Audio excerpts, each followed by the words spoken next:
Welcome to the Salmon Runs YouTube. Enjoy the video. In this video, I will show how to make delicious yogurt naan bread, the only way. First, let's gather our essential ingredients. You'll need about 3 cups of all-purpose flour, 1 teaspoon of active dry yeast, and 1/2 cup of plain yogurt. Remember to activate your yeast in warm water with a little sugar. This ensures a light and airy naan. Using fresh, full-fat yogurt is key for that authentic, soft texture we all love. Now, let's get our hands into the dough.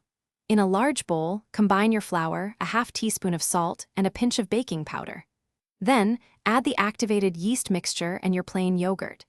Mix everything until a shaggy dough forms. Turn it out onto a lightly floured surface and knead for a good 8 to 10 minutes. You're looking for a smooth, pliable, and elastic dough that springs back when gently poked.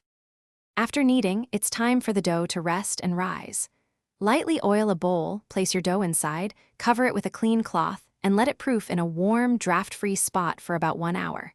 It should double in size, becoming wonderfully airy. Once risen, gently punch down the dough, divide it into 8 equal portions, and roll each piece into an oval shape, roughly 1/4 of an inch thick. Don't make them too thin. Finally, the moment we've been waiting for, cooking our naan. Heat a cast iron skillet or griddle over medium-high heat until it's smoking hot. Place 1 naan at a time onto the hot surface.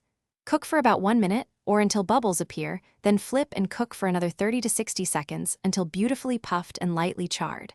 Brush with melted butter and a sprinkle of fresh garlic, then serve your warm, fluffy naan immediately. Enjoy! Thanks for watching. Consider subscribing if we helped you.